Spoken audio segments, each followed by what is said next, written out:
Welcome, everyone. Thank you so much for joining us. We may have friends here who are part of WILF National. We may have people from Community Church of Boston. We may have people from Mass Peace Action, and possibly someone who picked up one of our flyers or was contacted about the event in another way. So I just wanted to say a very brief word about WILF for people who are not familiar. WILF is a 110-year-old women's peace organization, the oldest women's peace organization in the world, as I understand it. Which began in 1915 when women from either 32 or 34 countries converged on the Hague to try to stop World War I. And Can I just interrupt and say that John says that he's in a waiting room waiting for somebody to let him in. Okay, John's in the waiting room. Shelby, do you have a way to let him in? Unless I'm the host. If you want to make me a co-host, I can. Okay, let me just see if I can do that.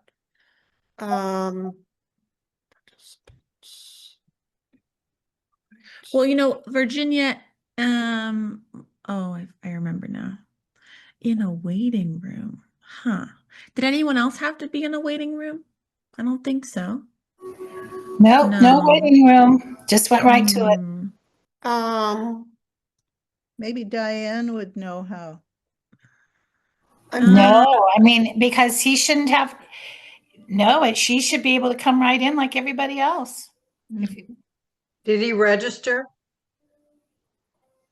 I registered him.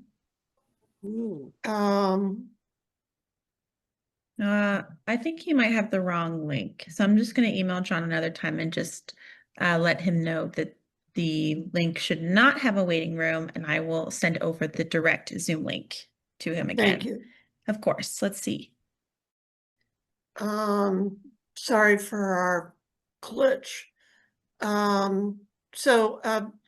Anyway, WILF, we continue to work to stop war, but we also have other campaigns that we are actively working on, promoting human rights, the environment, getting rid of nuclear weapons.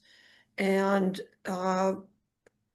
one of the reasons that John had agreed to join us is that he's originally from Chicago and has fond memories of visiting Hull House, and very aware of Jane Addams, who was one of the WILF founders. And following in that tradition, Jane Addams' work prior to her peace work was work with immigrants in Chicago. And nationally, WILF is committed to addressing authoritarianism and very concerned about the plight of immigrants currently and the actions of ICE. We're still, why don't we start then while we're waiting for John to join? John is now here. But Okay, great. I'm John, here at the I'm moment. really sorry about the technical difficulties. Well, hey, welcome to the world. Okay, well, the reason I asked John to join us, and John invited Susan, is that I've been hearing that the demonstrations in front of the ICE facilities facility in Burlington have often between 300 to over 700 people. And when I think of Burlington, and I admit that I'm a Bostonian and I'm probably very parochial in my view, I think of lily white suburbs, single family houses, people who may identify as middle class, maybe upper middle class, predominantly white. And I don't think of Burlington as the hotbed of radical activity. So I'm like to learn more about how the two of you have worked with others to achieve these wonderful results. And I suspect that it's sort of like the analogy might be, we're seeing a flower, but we didn't see the seeds that were planted. We didn't see you watering the seeds. We didn't see the fertilizer you used. We're just seeing the results. And probably this didn't just happen. So I know John wanted us to be in a conversation mode today. But if the two of you could start by telling us about how these seeds that you've planted have taken root in what we see in regular outpouring of people coming out to stand up for immigrants. Thanks, Virginia. Just as an introduction, I mean, do we have folks from across the country here? I mean, how far afield are people present? Do we this is a national conversation, is that right? Right. Maybe people should write in the chat Yeah. their names and where they're from. That'd be great. Yeah, I'm interested in that. Again, Shelby's in Arizona, so she might be the one who's the furthest away. all right, good. Who gets the award from being furthest away? Right. Up, Arizona. All right. Brighton, JP, Acton. Okay. Again, I'm John Gibbons. I live in Bedford, Massachusetts. I serve a couple of Unitarian churches in Boston, as well as emeritus in Bedford. And I have to pay homage to my mother, who I grew up in Chicago, and she was I tend to say WILPFer, but I've been told that that's really incorrect, that I really need to say WILPFer, if you were to know what I'm talking about. So my mother was a WILPFer, and we made pilgrimages to Jane Addams' place at Hull House, and she, of course, was one of the founders of WILPF. That's a hard thing to say. I'm sorry if I don't come to that naturally. In any case, thank you for this opportunity to be with all of you. Yes, I did tell you, Virginia, that I really didn't want to present anything, and Susan and I have agreed that our anxiety level is such that we don't want to have to write and prepare something for you. So if, as much as possible, this can be interactive with you, we would appreciate that.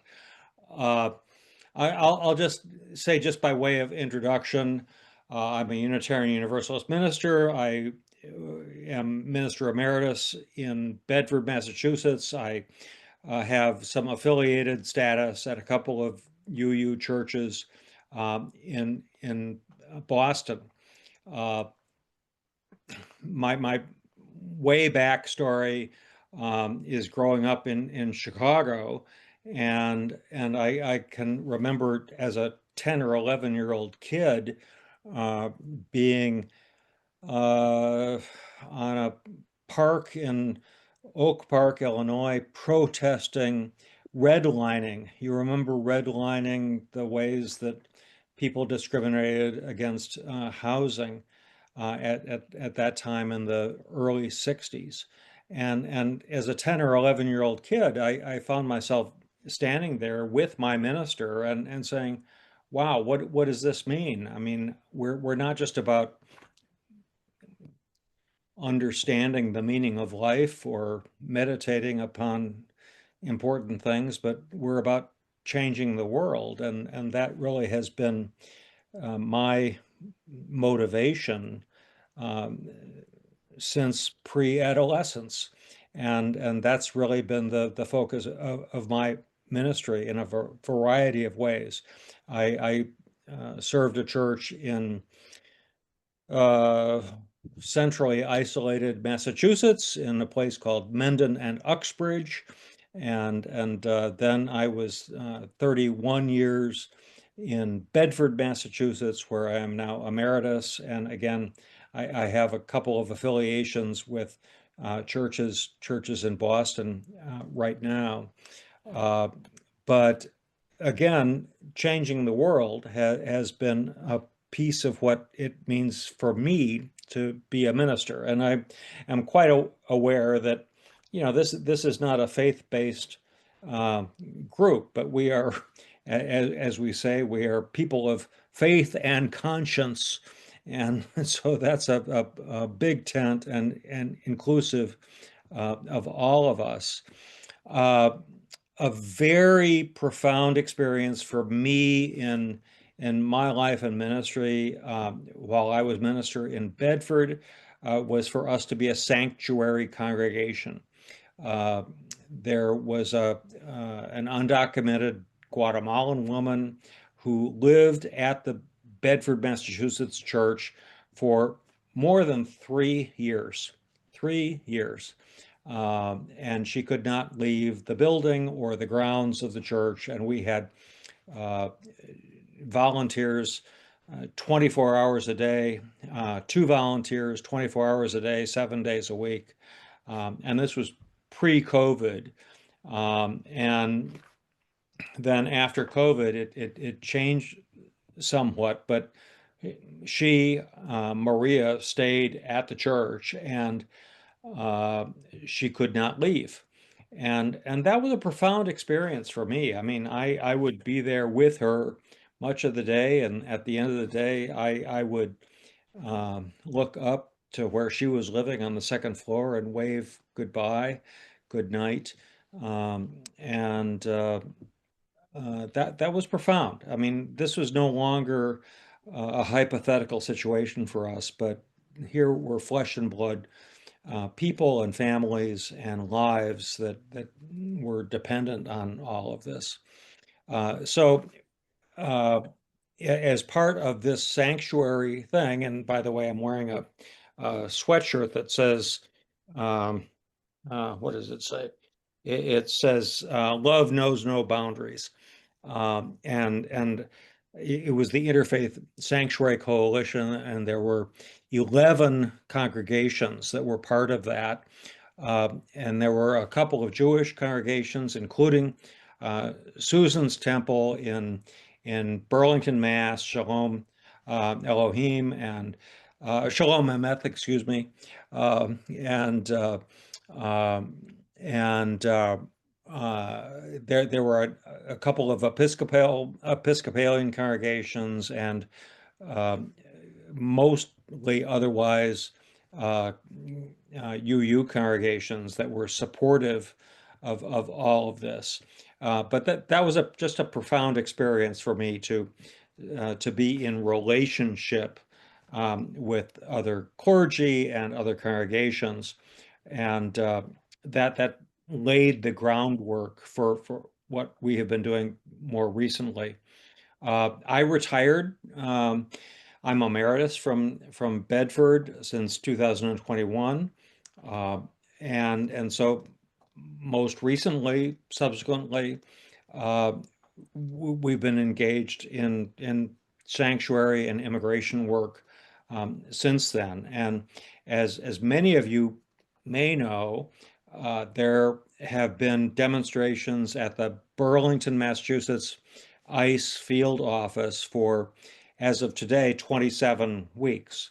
And there were a couple of people who started this. Lori and Jared Berezin were a couple that just kind of out of nowhere decided that they wanted to object to what was going on. And the next thing you know, that 2 became 4, became 8, became 16, became whatever.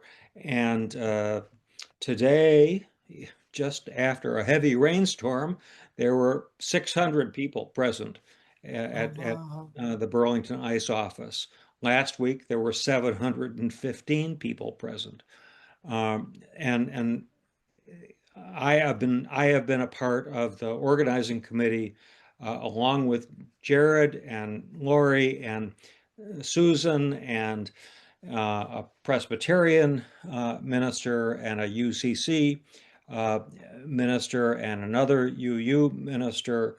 And it has not been, again, it's not exclusively people of faith, but as we say, it's people of faith and conscience. And it's been profound. It's a remarkable showing every week. This is in an office park. This is in an anonymous, mirrored windows kind of office park. It's next door to the Burlington Mall, which is one of the premier malls in New England. And for the most part, nobody would guess that there is an ICE office there, let alone a detention center.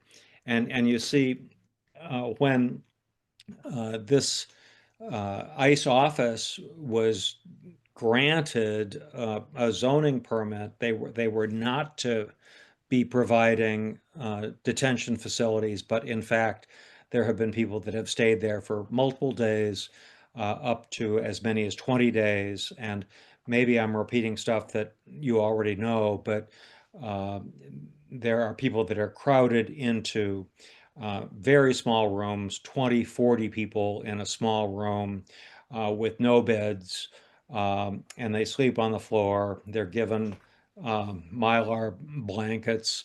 They're given crackers and who knows what for food, and there is one toilet in the room that is supervised by a single video camera that watches everything that goes on. The detainees have very little access to attorneys or to family, and some have stayed as many as 20 days.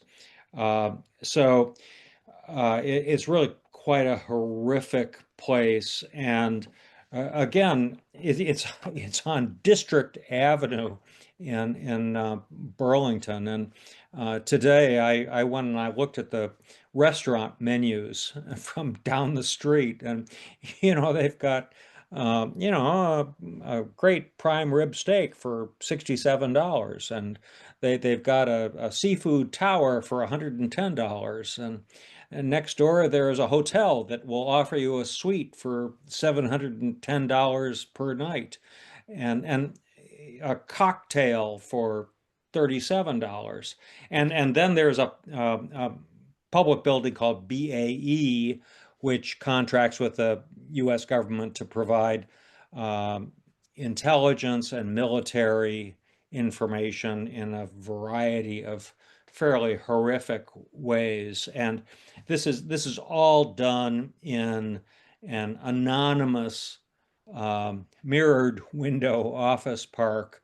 And so we have been there, in this group that Jared and Lori initiated is called Bearing Witness, and that's been the primary focus, to bear witness, to let immigrants know that we see them, and to let ICE and DHS, Homeland Security people know that we see them, and for us to not forget what kind of horrific things are going on within that building.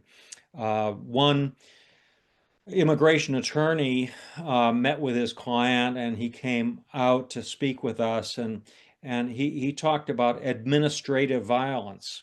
There, I suppose, is waterboarding kind of violence, and you know punching you up sort of violence, and smashing the windows of your car violence.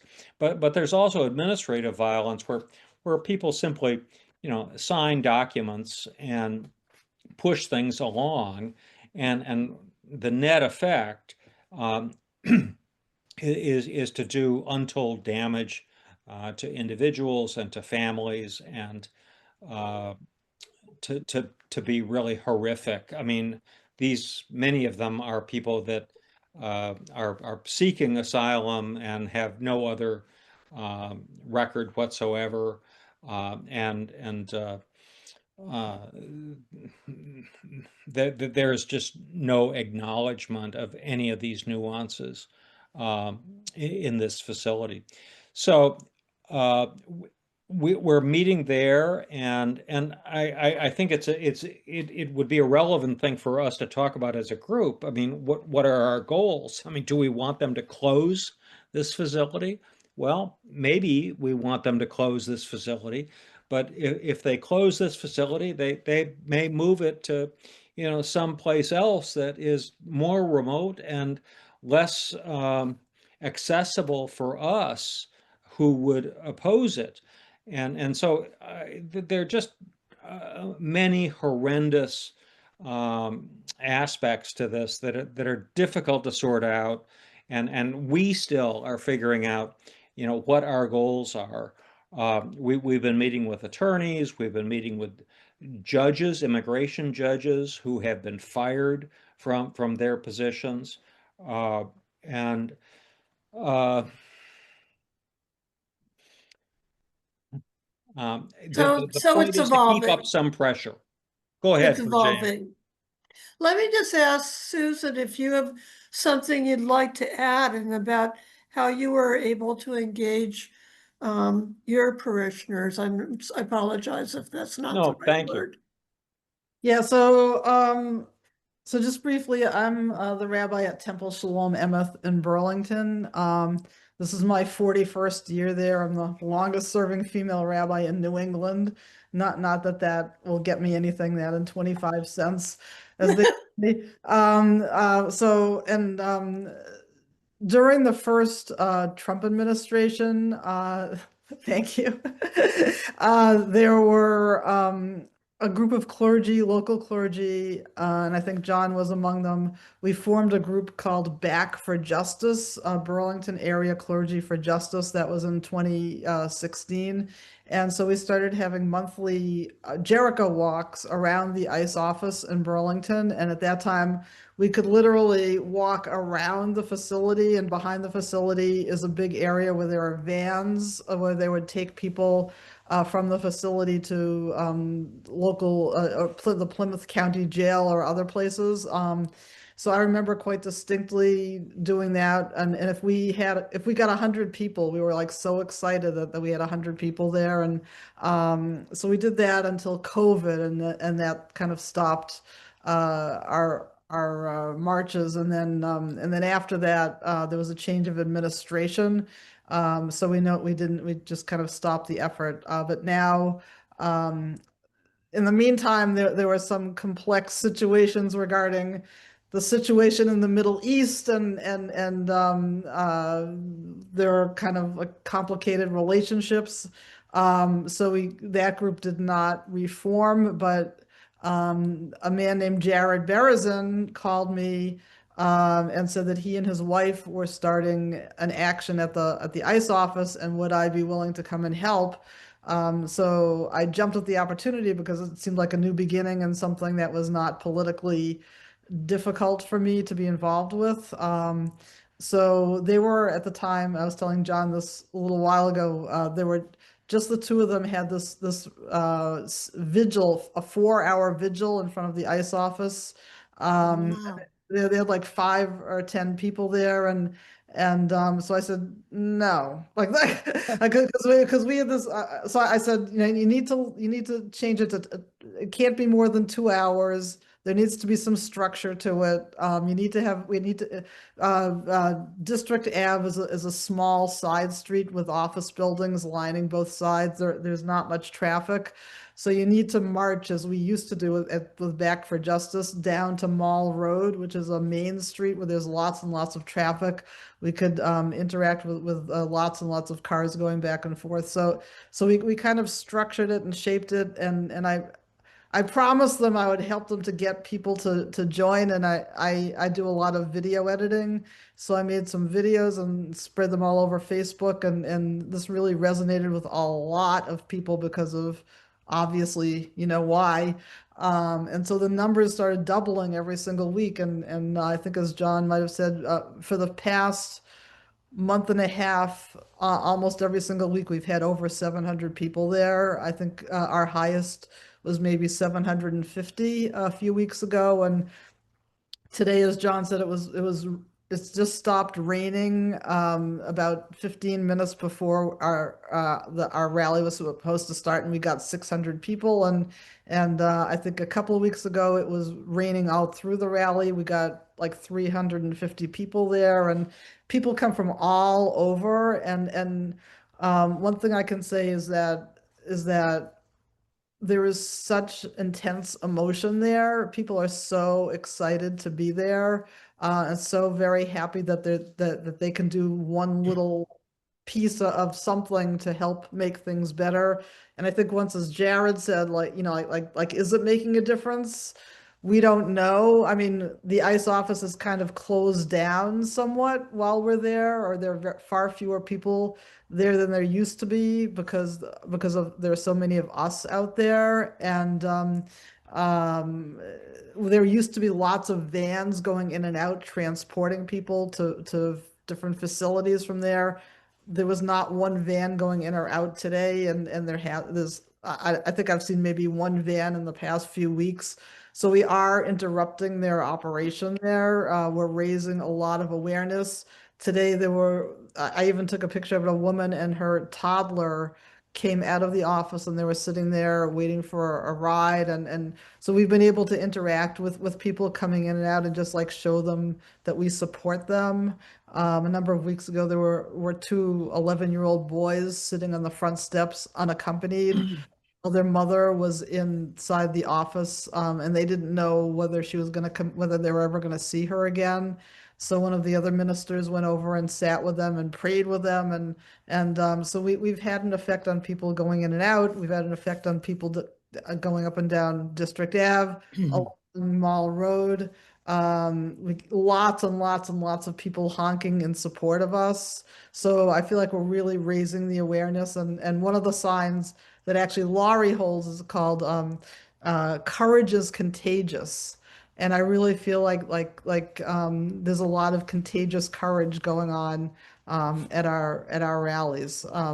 So anyway, that's my brief 2 cents, and I think it would be good if there are specific questions, or I'm not exactly sure what you would like to learn from us, or. I'm just curious, and then Shelby, maybe you could watch the chat for questions. How how you found out that the ICE facility was there? It seems like you're saying this didn't just happen with the Trump administration, that it was operating as an ICE facility before that. And if you've seen stepped up activity during the Trump administration. John, you want to? Well, yes, it's been there since 2007 at least, and it's a privately owned building that is leased to Homeland Security. so that's another angle to all of this because we know who the owner of the building is. He is a prominent local businessman, property owner.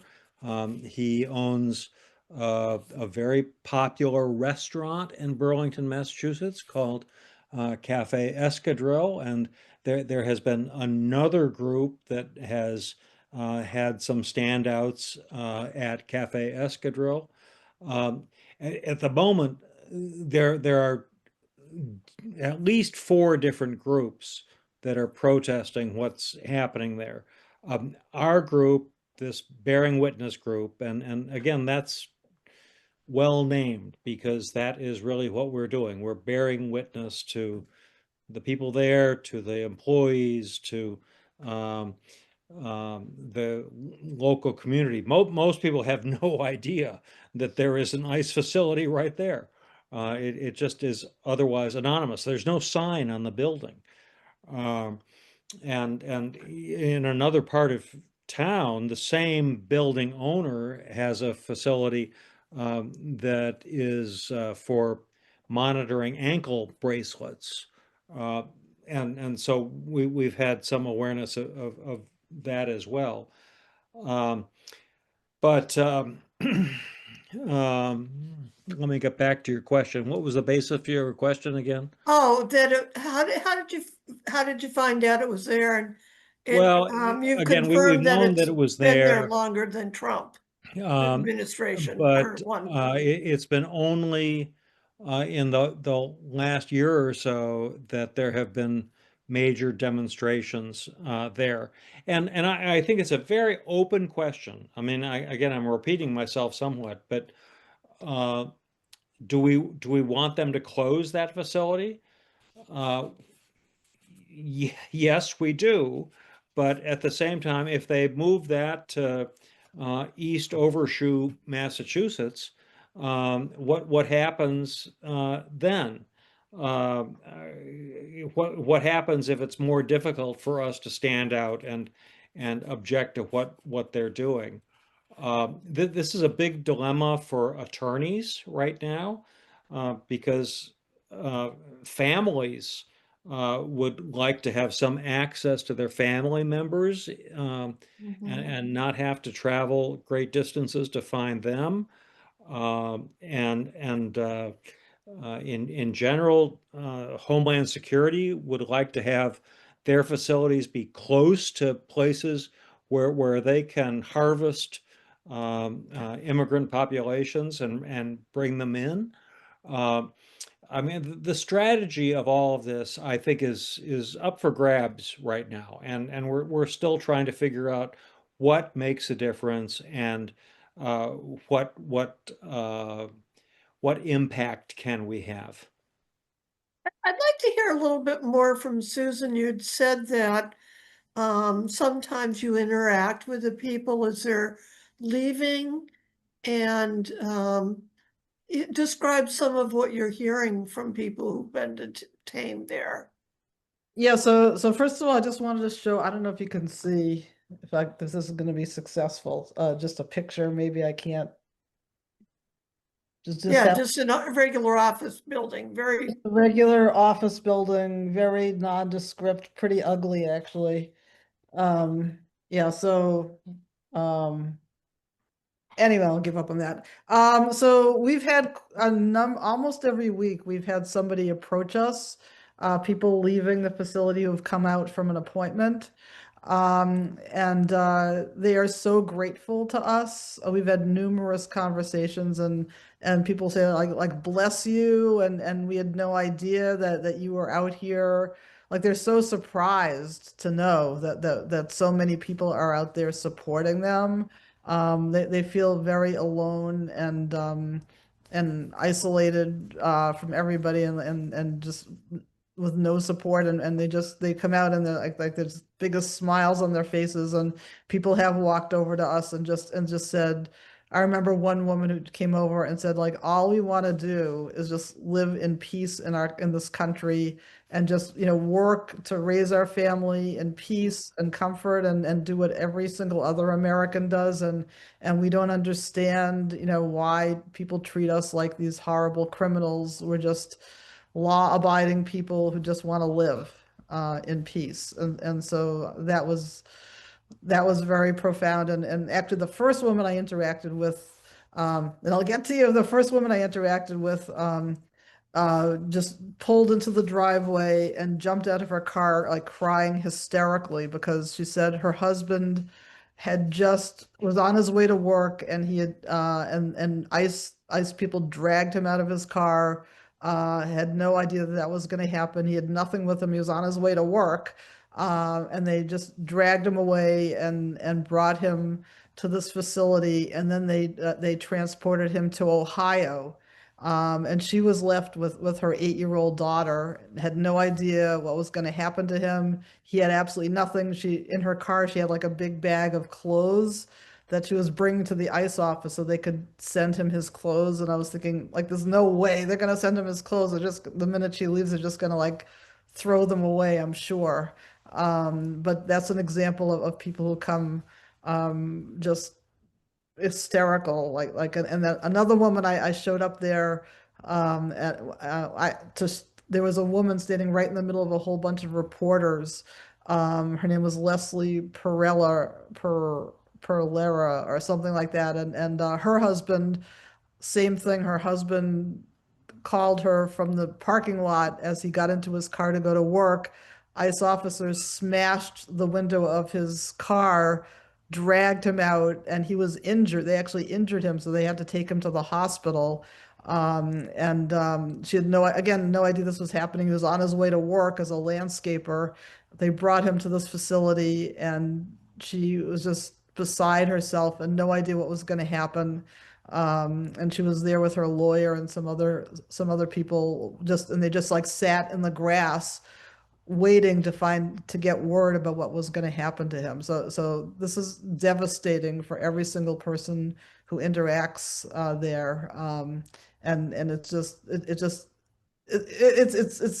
one thing to think about it theoretically. It's quite another thing to see the actual people that this is impacting, and it hits you on a whole different level.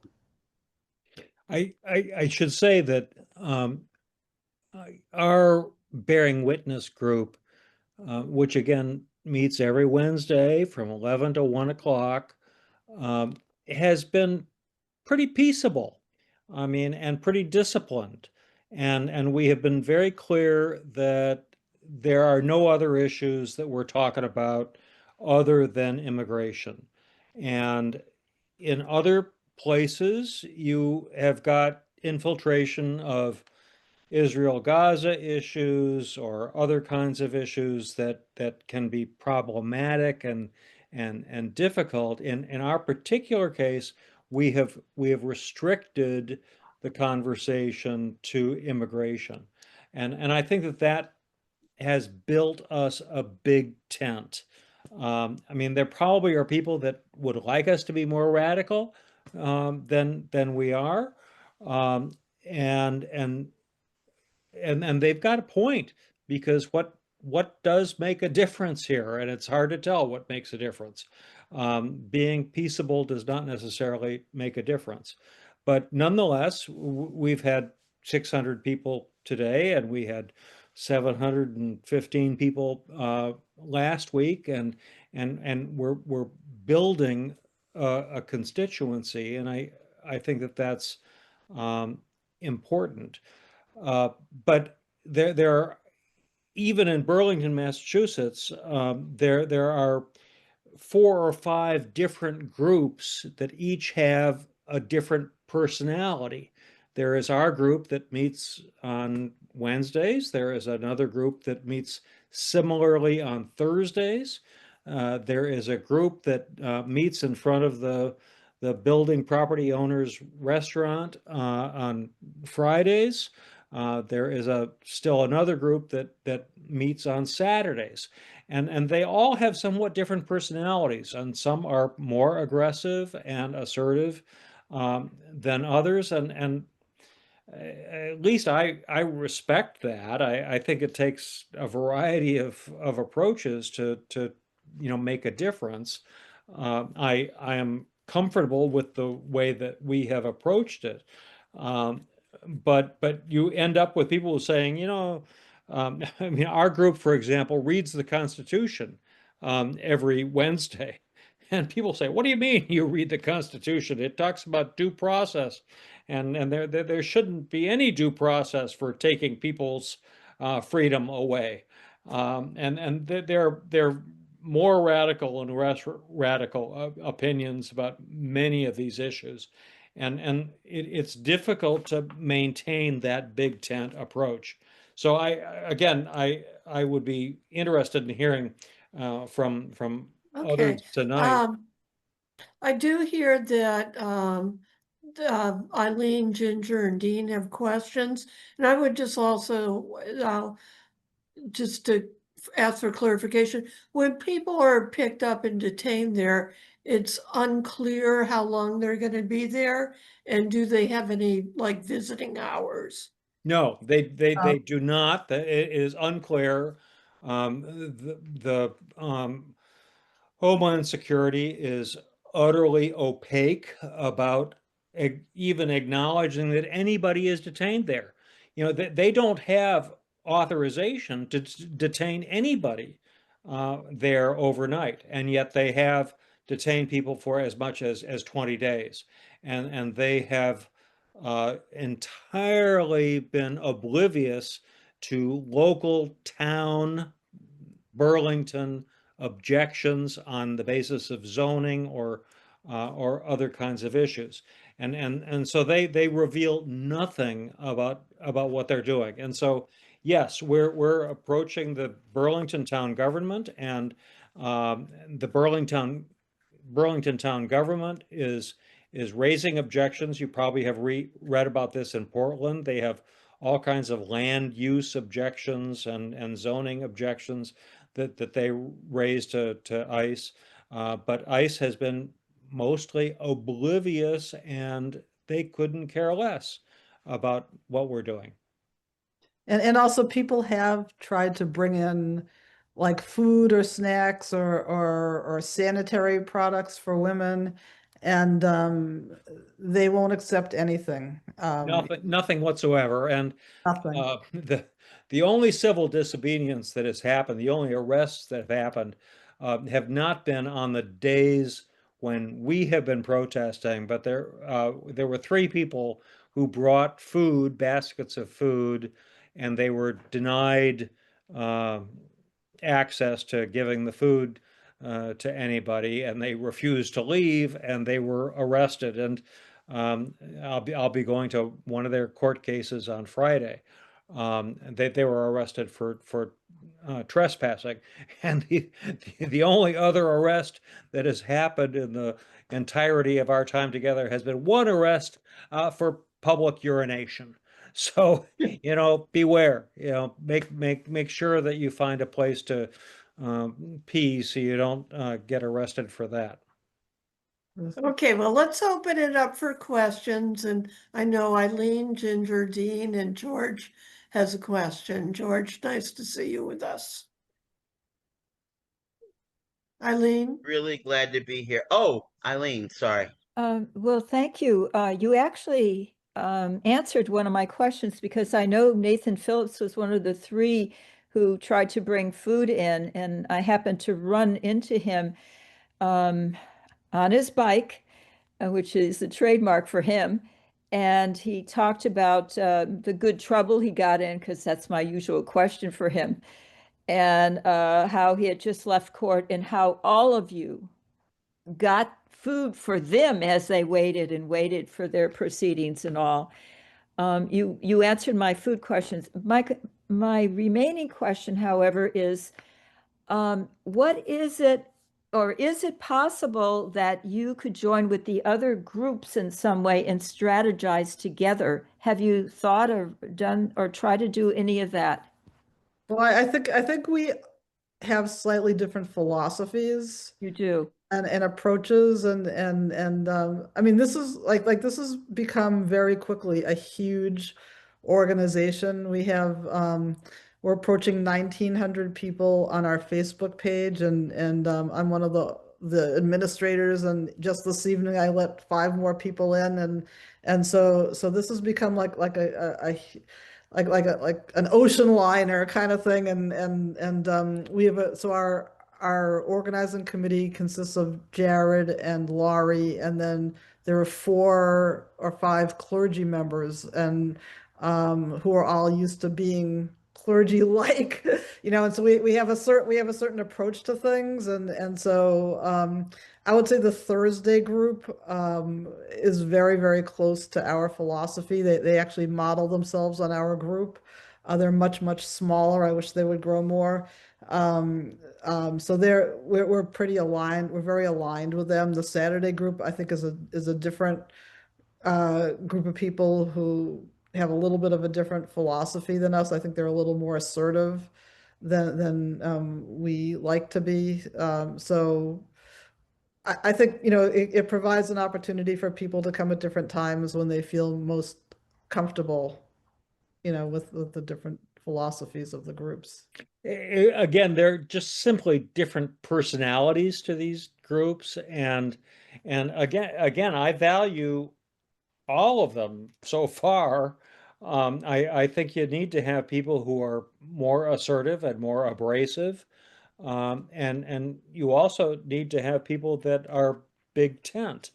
Um, I tell a story about myself where I was with some community organizers that were kind of out of the Industrial Areas Foundation philosophy, and one of them took me aside once, and he said, You're something of a depolarizer, aren't you?" And that was not a compliment. I mean, there are people who want to polarize things and make which side are you on? Yeah. And I and Susan have tended to opt for a big tent approach, but and to maintain a relationship with everybody. So yes, we try to work and collaborate with others, but there are groups that are going to have different approaches. And part of that, by the way, is our interaction with the police. Like just the police left us alone for, I'd say, the first 4 months or so, and then all of a sudden when we kept crossing the 700 mark, all of a sudden the police showed up and they kind of roped off areas that we were formally felt free to protest in, and just today we found out that we are no longer allowed to stick American flags in the soil in the one area that we're allowed to be. But I think there are certain are people, as John said, in certain groups who feel free to kind of maybe approach the police and be more aggressive towards them. And our philosophy is keep the peace and just have a stasis with the police as much as possible. So yeah, so we can only feel like we're responsible for ourselves and our relationship with those who we're protesting against. Thank you.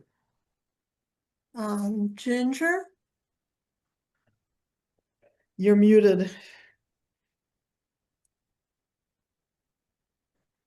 A follow-up to what you just said, Susan.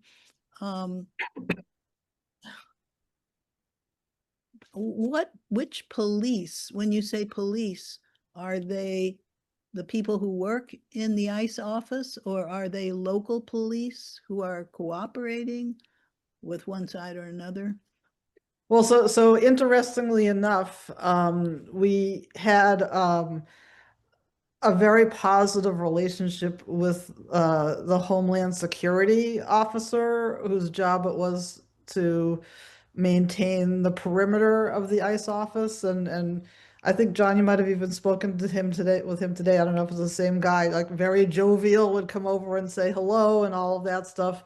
It's the Burlington police who have been much more aggressive towards us And surprisingly, I mean, it's been really, really hard for me because with all the anti-Semitism around for many, many years, I've had a very good relationship with the police and kind of rely on them. And it's been really, really tricky to navigate this relationship. Like the lieutenant who I formerly had a great relationship with, who was, you could tell his politics were seeping through his the way he was handling all of this, and we've had long unpleasant conversations, and it's just it's the Burlington police that have been the problem. And a question for both of you. What do you know about the inside of this facility where they keep prisoners, even though they say they don't? What what personal time? I mean, what do you know from personal experience versus what people tell you, and what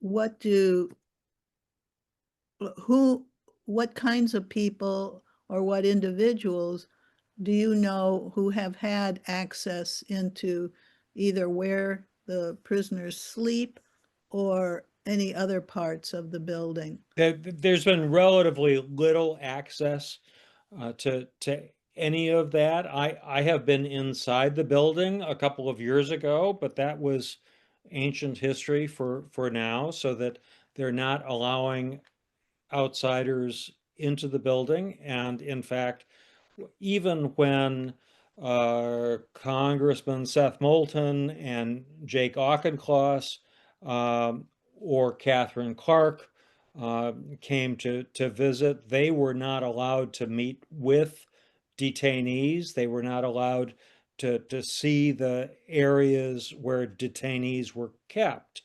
And so our information is limited. There have been attorneys that have met with their clients and have come out and reported to us. As I say, one very eloquently talked about administrative violence. Just the signing of papers is not torture, but nonetheless has the effect of devastating families and individual lives. And so the access is very difficult, and that is one of the points of conflict with the town of Burlington, because Burlington is trying to get uh, inspection of the facility for health and fire and safety and other kinds of things. There are state laws that say that nobody under the age of whatever, 14, 15, whatever it is, should be detained ever in a police facility. And yet they have done that in Burlington.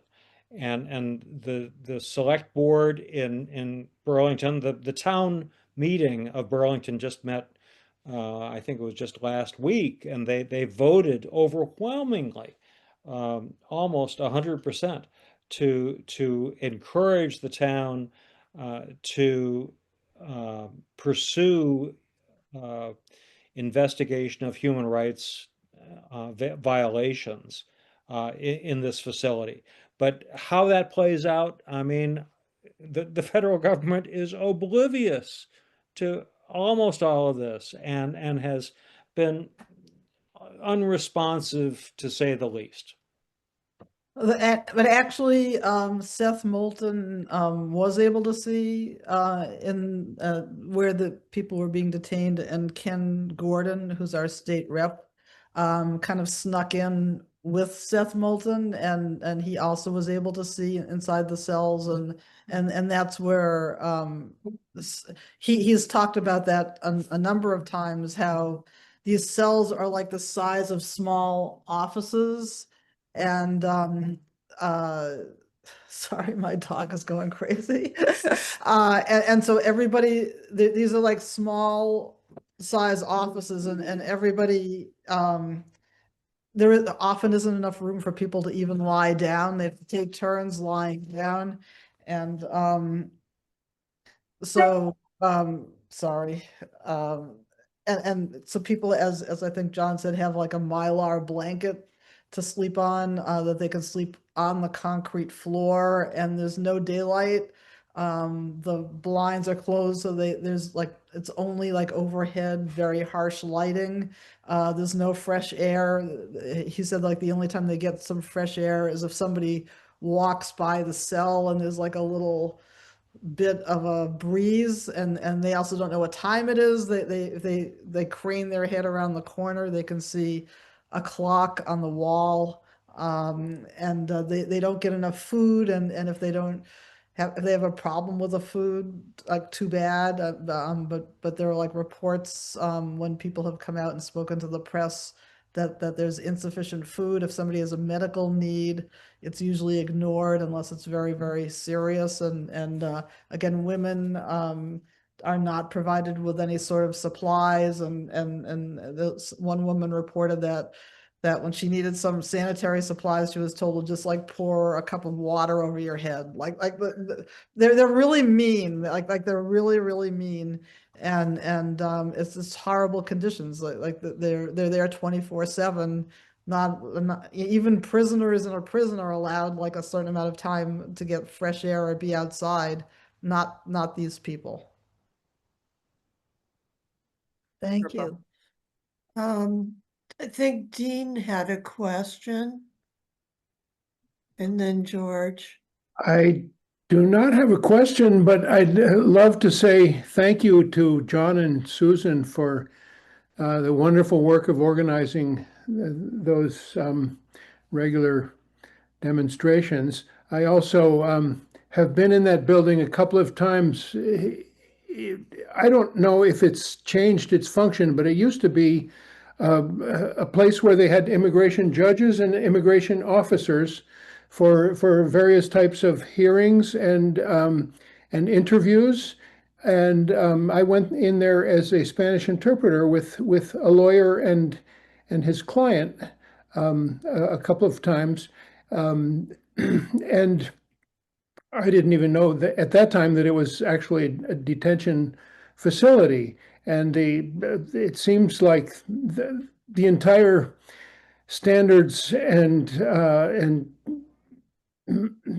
ways of doing things has completely changed. And that place, just like I imagine the JFK building, where there's an even bigger immigration service presence, are now sort of gauntlets just for grabbing people of all sorts of situations, and it makes me very afraid for people that I know from Central America who are in various stages of either complete undocumentation or what's called TPS, temporary protected status, or on the path to permanent residence. You know, it's like the rules are all changed, and any of those people who come for some redress can be grabbed, and so it's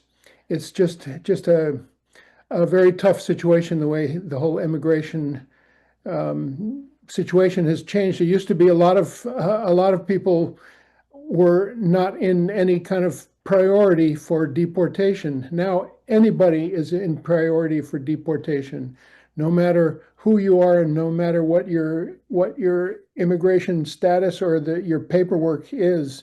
So it's a tough moment. Anyway, thank you, Susan and John. And I just wanted to read that last verse from Emma Lazarus's poem. Keep ancient lands, you storied pomp, cries she with silent lips. Give me your tired, your poor, your huddled masses yearning to be free, breathe free. The wretched refuse of your teeming shore, send these, the homeless tempest tossed to me. I lift my lamp beside the golden door. So thank you, Dean. Okay, thank you, Dean.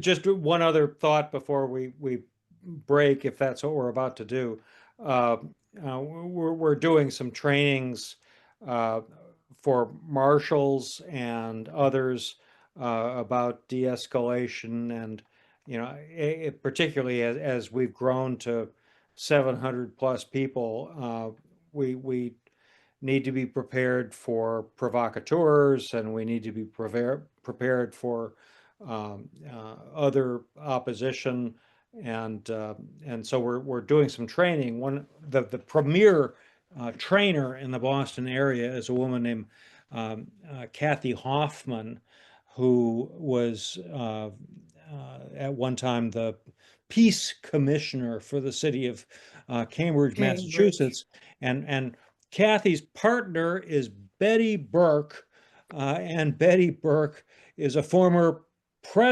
national president of WILPF, Right. of Women's International League for Peace and Freedom. And I promised Betty that we would raise her name tonight. Thank you. Right. I want to give George an opportunity to ask a question. Sure. I think it'll have a quick answer. And I heard you, Mr. Gibbons, mention some lawyers, but this sounds like a human rights violations, how people are treated when they're in detention, and their access to needed medications or whatever. So I can't remember your first name, but Mr. Gibbons? John, cool. Has the ACLU or any group of human rights or more radical lawyers been tapped? The National Lawyers Guild have been observers with us, and they're sort of on tap for any events that may arise. I'm not sure if the ACLU has been present today, and at previous gatherings. We've had representatives of the Massachusetts Attorney General's office, an investigator for the Massachusetts Attorney General's office has been present, just observing what's going on, and seeing at what point they may wish to intervene. I need to be reminded, I mean, when we first started, there were people from Arizona. Was Arizona the furthest place that somebody was from here Yeah, tonight? we've got somebody on from California too, I think. California, okay. I don't know how this relates to what's going on in other parts of the country. Yeah, I just wanted to add that every week we have a speaker from a different organization, and I really feel like it's helped raise the level of our whole protest, and it's important that people learn something. And one of our speakers was from the Massachusetts ACLU, and they spoke Okay. about what the ACLU has been doing. Don't quote, I don't remember exactly what they said, but they are quite aware, and they did talk about their actions in the community. Okay. Thanks. Homer has a question. This may sound a little naive, but I am wondering about, especially John and Susan, where do you see all of this going, and what in the best of all worlds, what would you like to see happen? Well, I'll answer because John's not there right now, but I actually am very nervous. Every week I just wonder what's going to happen next, because I see what's happening at other ICE offices across the country, and we have a really unique opportunity because we can.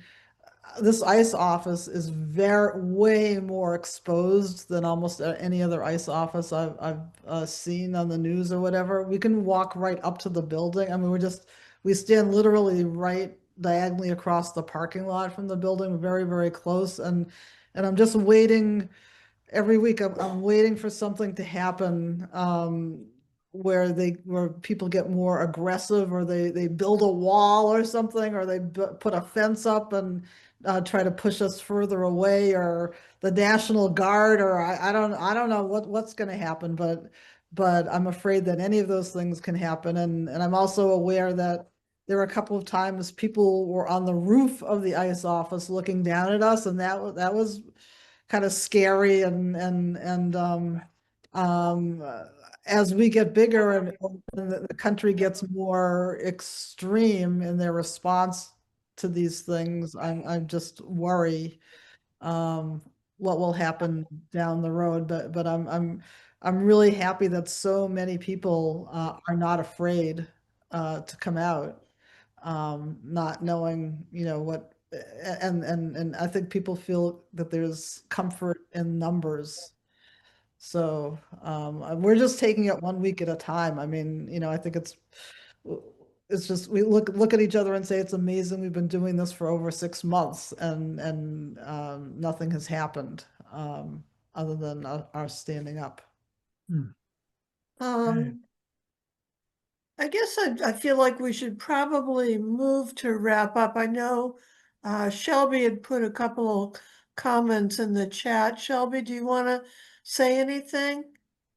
I meant to say, I meant to put this in the general chat. I accidentally only sent it to Virginia. Sorry about that, Virginia. Just sent it to you. But I just heard, well, not just I just heard, but if you're asking how this relates to Arizona or other states, all of this is extremely, extremely helpful. I guess one thing I can say is I think, and I feel like that's just from what I see, that states that voted for Trump are not facing the same level of aggression, and still facing it. But obviously Trump has a bone to pick. So it's odd in Arizona. The main goal for a lot of groups in Arizona right now is to completely remove folks from having to be outside in general. So like a lot of groups that I know that are working with immigrant families or undocumented families, they are spending a lot of time buying groceries, buying feminine products, healthcare products, anything that can keep them out of stores, out of the general public, just to avoid the entire thing. Then there's also like some groups that are also offering legal guidance. And then also for any DACA recipients right now, a big push is to have them really on top of their due dates in order for when they go to immigration court. Any processing, it's slower, it's just bogged down at the moment, and I think purposefully. And there's also like a lot of effort to connect every judge that was voted in by Governor Doug Ducey a couple years ago, and the way they are interacting with folks now is obviously very similar to what Trump would want. So like this tracking as well is a part of it. There's a bunch of things in Arizona right now that are happening. I think this conversation prepares me even further to support communities that I'm trying to serve. So just thank you, Susan and John, and that's all. I'd like to segue on that, and maybe as a way to begin to wrap up. Susan and John, what advice would you give to someone who wanted to do something similar in their community? I would just say, go for it. Go for it, and to whatever extent it's useful, be in touch with us. I mean, our experience may or may not be relevant to your situation, but we want to know what's going on with you. And I mean, I guess we haven't said this directly, but so much of this is about building relationships. And one of the reasons that we have been, in a sense, successful in Massachusetts or in Burlington is that particularly the clergy have had relationships with one another. Jared and Lori were the founders of this, but they quickly made connection with an interfaith group of clergy that were accustomed to meeting together.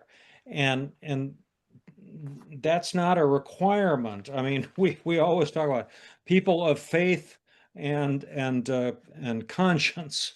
So it's not a faith-based approach, but it is a relationship-based approach. And the more relationships we can develop and strengthen and build upon, the more successful we will be. Yeah, I wanted to add to that I've been shocked at how important it is for people who are attending our rallies to see clergy there. We seem to be like people put us all on this huge pedestal, which I was surprised about. Plus, in addition to everything John said, we have the advantage, we're community organizers, we're just naturally, and our natural habitat is organizing our own communities and trying to get people to join and come together and be peaceful and interact well with each other and building community. So to the extent to which you're able to get clergy involved, that this is a sweet spot for them and a sweet spot for others to see them. But also I want to reiterate what John said, that I think any one of us would be happy to advise you about how to go forward. And one reason I was able to help build the group is through I made a YouTube video about bearing witness, and then I recently made one again for the Thursday group, and lots of people saw it and spread the word, and social media is a huge plus in this work. So I would just and I'm glad to help advise about making videos about your action as well to spread the word, because these days it's so quick and easy to do, and you can reach so many people. And I think our most popular TikTok video was somebody in the younger generation. I don't know anything about TikTok, but one of the young people who was a college age person made a TikTok video. I thought it was brilliant. She started at the Burlington Mall. She held up her camera this way. I always shoot this way. She held it like the way as you do on TikTok, and she literally walked from the overflow parking lot at Macy's to the ICE office all the way, and the camera was facing in the direction of the ICE office. So you could see yourself getting closer and closer to the ICE office. And all the time she was explaining about the conditions inside, as I explained about people sleeping on the floor and all the horrendous conditions. And that TikTok video, last I saw, I think it's gotten 500,000 views. Woo! It was just a brilliant idea, so people could see how ridiculously close this horrific ICE office is to the Burlington Mall. I mean, you can see one from the other. Yeah, I'll try to find that video and share it with you or somebody on TikTok.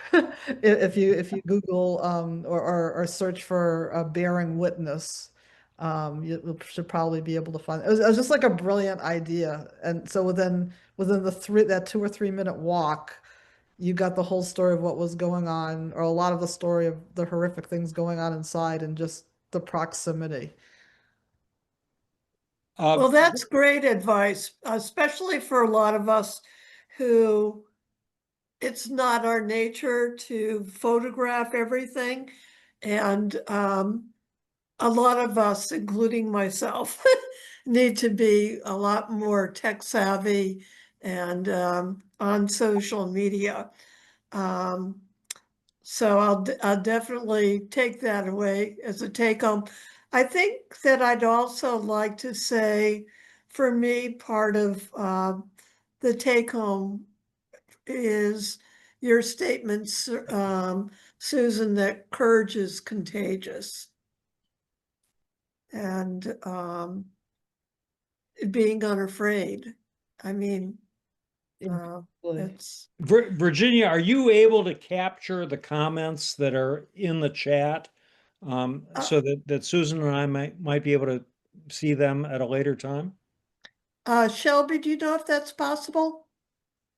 Yes, I can. Let me see if I can save it. I saved it. Yeah, I can save the chat. Thank you. I just have not been altogether paying attention to it, so I would like to know what was said and respond if possible. Okay, very the- nice. The other thing is, I would encourage all of you to join our Bearing Witness Facebook group. I do take pictures of everything. And so every week I'm about to post another like 30 or 40 pictures of today's rally and videos and everything. So it's kind of a good template for other actions as well. Okay, thank you. Okay. Well, thank you, everyone. I'm sure everybody could have been doing something else. And thank you for your time, your interest, and for joining us. Thank you, everybody, for pulling this together. Yeah, thanks for having us. Right. Thanks. Okay. Good night. Night. Good night, everybody. Good night, everyone. Virginia, I Hi. can email you the chat. Okay, nice. Thank you. Awesome. Thank you, John. Bye. Bye-bye.